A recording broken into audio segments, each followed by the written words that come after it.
Hello everybody. Here we are on one of my favorite rides again. I'm back on Rumford Road starting the video looking at the Heshan house.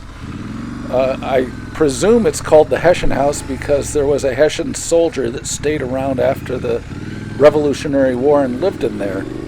I don't know for a fact any of that, but it's called the Heshan house. We have the Bronson farm up here on the right again. I thought it would be fun to start this video at the beginning of Sabbaday Lane, which is the road I'm going off on here. And it's just sort of cool. There's a small local cemetery off here on the left, and the Rumsey Hall field, soccer field just ahead there. But I've always, when I've had to stop to do things, I've always liked stopping at this nice quiet little cemetery at the northernmost end of Sabbaday Lane. So this ride we're going to go from one end of Sabbaday Lane to the other, and then down Wykeham Rise Road. This is exquisite land. This whole ride is going to be just one magnificent thing after another. Just look at that land. And the road itself is pretty wonderful as well. Beautiful spring day, so here we are off doing this. I wish I could hear the motorcycle. I'm going to bring up the sound of the motorcycle so you can hear it. But right as I'm riding along here, there's so much excitement when you downshift and get ready for a turn. Like I know there's a bigger turn coming up at the top of the hill here. Wow. I am so lucky to live where I live. Washington is a very, very pretty town. It's where my family moved here in 1950 when I was born. And my father was an artist, and Alexander Calder was nearby in Roxbury. One of these rides I'll take you past the Calder house, which is just one of those beautiful spots.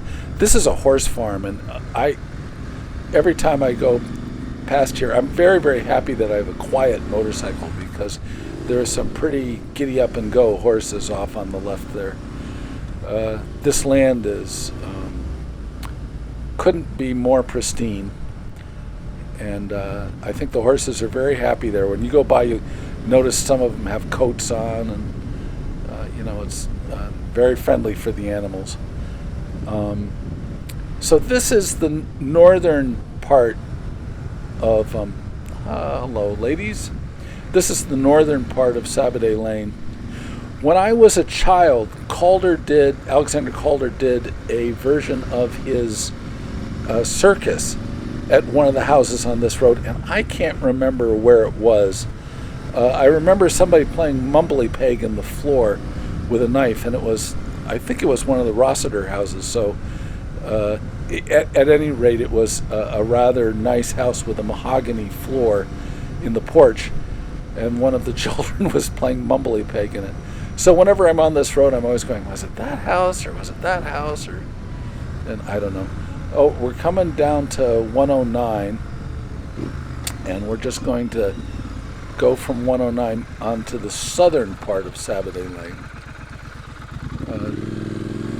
This is, for the motorcyclists around Connecticut, 109 is one of their favorite roads, and it's very nice, but this is even nicer. So we're going to be going up the hill towards Devereux School. This is a very steep, curvy little bit of road. One of those places that makes you go, woohoo! I love standing up while I'm riding. I can't really tell where the camera is pointed on my chest, so every now and then I'm worrying the camera because I want to make sure it's in the right spot. But it seems to be doing pretty well this time. Look at that. Look at that.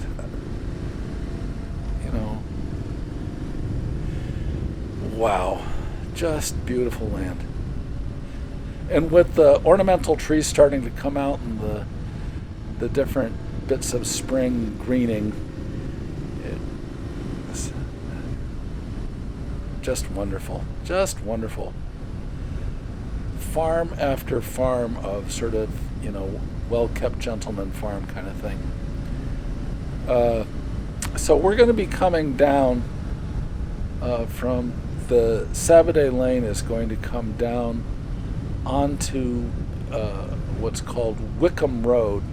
Wykeham Rise Road is, if we were to go to the right here, it would take you up to the Green in Washington. And I'll take everybody up there sometime. But I'm going off to the left. And down here on the right, a little ways up, was a girls' school called Wykeham Rise School, which sadly has just burnt the last year or two. But it's most famous for being where the Rolling Stones sort of practiced one of their tours. I can't remember what year it was. I think it was in the 1990s. Somebody will put it underneath on the thing. But right off here on the right is the land where Wykeham Rise School was. And it's all flattened out now. And I'm going to turn right up here onto what is called Bell Hill. My parents had some friends a sculptor named Bill Talbot, who lived up on this road. So when I was a kid, it was you would go this way to see the Talbots and then keep going straight and you'd end up at Sandy Calder's house. So there were a few really interesting artists in Washington and Roxbury and Bridgewater when I was a child. And this was kind of the main route you would take to go to all that. But we're going to get to the top of this hill, and there's a road that goes off. You kind of can't go wrong from here. By that I mean it's spectacularly beautiful in all four directions from this four corner. I almost went down to the right to show you the cemetery. There's an older 18th century cemetery off on the right. If you go straight, that'll take you to the Calders. And if you go left, we're going to be going past the Solly farm. And the Sollys are another one of these families that's been here forever. Look at that hillside, though. Isn't that just amazing? And this particular part of Washington, it will just go from one beautiful bit of architecture, beautifully kept piece of land, to the next beautiful bit of architecture and beautiful, well-kept piece of land. You kind of can't, just stop and say, here you are. It's just one after another after another. And the land on both sides here is just incredible. The Sollys are off here. I went to school with two of the Solly boys at Rumsey those first 2 years. And then this is the land around their place. Oh, up here I had to go very wide because they were holding hands and not thinking much about anybody else.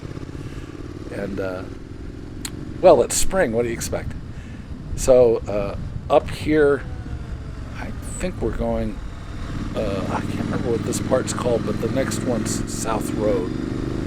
But I'm going to go down this hill because the last few years I didn't know about Calhoun Hill. It's kind of my favorite farm in all of Litchfield County. This particular combination of a farm with a hillside and a valley, just all its own. It's spectacularly beautiful. I mean, architecturally, the land is sort of an architectural surprise in itself. And so this place here is kind of my, if I were giving a blue ribbon for my favorite spot in Washington, I think this would be it. The rock walls are just impeccable. I'm going to just turn around on the sand down here so I can just show you what this hillside looks like.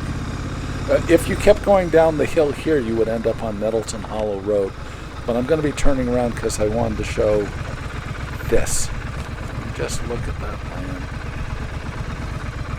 It's so funny. I'm I should be thinking about not dropping the bike in the dirt, and instead I'm just saying, look at that piece of land.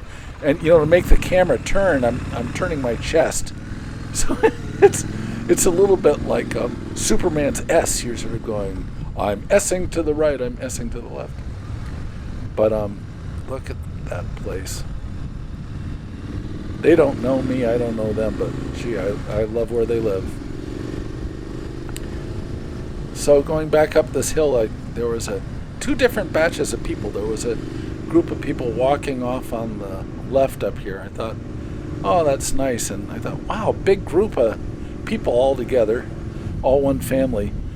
And then, no kidding, on the South Street going I'm going to be turning to the right here. There was just a clan and a half of people. Isn't that cool? Somebody just spent a mint making that place perfect again. That's kind of the word you'd use for most of these properties, is perfect. Just perfect. But look at this clan of people coming up here. I mean, it's got to be one family, because they were hugging. Nobody was social distancing. It was just, very, very happy to be together. So we're going to be coming up on the Marsh Farm. When I was a kid, there was a woman who taught the whole town of Washington how to ride horses, and she had a farm up here. John and Phyllis Marsh had a farm up here. He did dairy for everyone. He did milk, and he had for Washington, that was the dairy. And Phyllis kind of single-handedly started the Washington Horse Show. So she was kind of a big deal for the whole town. But that's their farm coming up on the left here. And this whole valley, that's how you can see it. I guess I'm slowing down so you can look at it. And then I'm going to be turning off into the Nettelton Hollow. We're going to be coming back onto the Wykeham Rise. We left Wykeham Rise onto Bell Hill and circled around, and now we're coming back. And everybody's being very polite here. I'm waiting on that car. He's waiting on me. That little building straight ahead there was where John Marsh had his dairy. I don't know how long that went, but it was going strong in the 50s. So we're going to be turning onto the end of Wykeham Rise, what would be the eastmost part of Wykeham Rise. And there's something like 3 particularly exquisite houses all in a row here. I'm glad I have this on broad, because it's just breathtaking what's sitting here. There's a beauty. And you come up over the hill and you think, well, it's all done. And then it's like the 4th of July's fireworks and architecture around here. Look at that thing.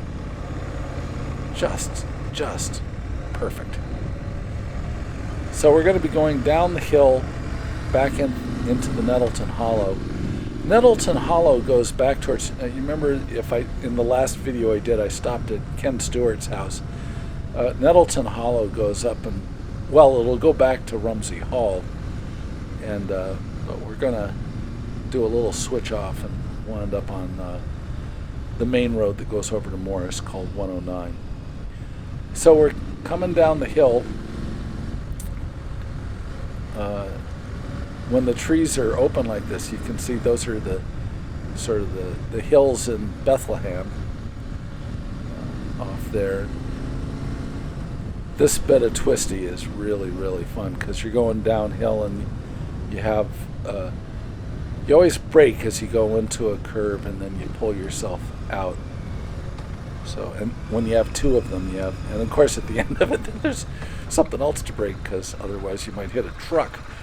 So straight across there, you go into Bethlehem. If we went in the opposite direction, on Nettelton Hollow. It would take you down to 47 going towards Woodbury. But we're going back towards 109, which will bring us back towards Morris. This again, yesterday I mentioned going to see Susan Prince. She lived on this road. So when I was learning to drive, this bit of road right here, it sort of tips to one side and then tips to the other. And when right here, when I was a beginning driver, boy, that with an old 49 Jeepster, that just pulled you halfway across the road without you knowing it was coming. And I can't remember what this little bit of a side road I'm going to be going up, but again, it's one of those places where there's some pristine architecture all in a row. There's one or two houses. And, it's private enough. It says, please, no trucks come up this road kind of thing. Right here, they're letting you know not to use this road if you don't live on it. And it's a very private little beautiful bit of land.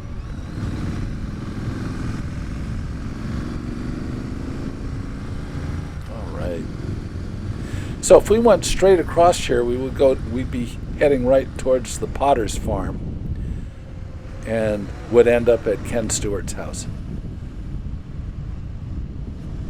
I'm trying to turn as much as I can so you can see how beautiful that house is.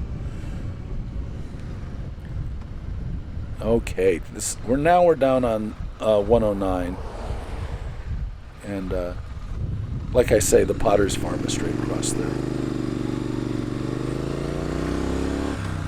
109 is a very nice. I guess this would be an A road, right? And all the little roads you choose off to the left and right go all sorts of great places. When we were on Shearer Road before, we're going to be coming up on Shearer Road on the left. And that's the one I said was where, the Prince and Princess of Greece lived.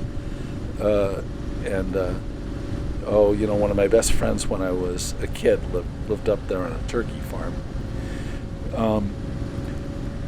Off to the right, there are all these cool roads that go back into Bethlehem. And the farms in Bethlehem, I'm going to be doing those rides later. They're, again, those magical sort of little roads that have farms that are, multi-generationally been cared for by one family. I love this bit of road.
I just wanted to see what that was like. So here we are, we're almost coming off to the Stodard Road, which is where I'm going to pull off. There's two really, really cool bends coming up. We got a big sweep off to the left and then a sweep to the right. If you're behind somebody on a place like this, kind of hold back for a bit so that you can, when you're pulling your way through a curve, if you're up too close on somebody, you can get right up on them when you don't mean to. So it's always good to stay back a little bit to make some space in between you. Here we got the Stodard Road coming up on the left. We're in Morris now. We crossed over into Morris while I was playing banjo. I thought I just did that to see what it would sound like on this thing. Having the banjo playing while the motorcycle engine's going, I thought it'd be really funny. So, there I am standing up again, just so that you can see the land. Springtime in New England, springtime in Connecticut. Whoopee! Wow. This road's kind of ready to unstabilize the frame of the bike. There's a lot of whoop-de-doos going on here. And, it's a spring day, so I'm sort of moving along a little bit here. Not too much, but a little bit. It looks like it's going faster than it is, really. So, off on my right, up on the hillside, is Bantam Lake. And again, off on my left, we're one road over from West Morris Road, but off on my left, in the distance, will be Mount Tom again. So I just thought it'd be fun to come back a slightly different way, since you've already seen the West Morris Road. I thought coming back on Stodard would be fun. And we're going to hit West Morris, but we're going to hit it further up from where I went off on Looking Glass in the last one of these videos. Right here, we're going to be going from Morris into Litchfield at the bottom of the hill. And right where we go down the hill, it's really fun. There's we'll get to see a little bit of kind of the beginnings of the Bantam River. Again, when you have the Bantam Lake off on your right, well, in the center of Bantam, all the water comes out of the lake a little bit above Bantam, the village of Bantam, and then it comes around and comes down past all of this. So, really nice old farm on the right. He was a wonderful man. That's the first man I ever did any potato farming with. He showed me, how to dig up potatoes. Oh boy, that's years ago. Mr. Earl was his name. Anyway, bottom of the hill here, we're going to go down and cross a tiny, tiny little bridge, and that'll be on the Bantam River. Sort of the beginnings of the Bantam.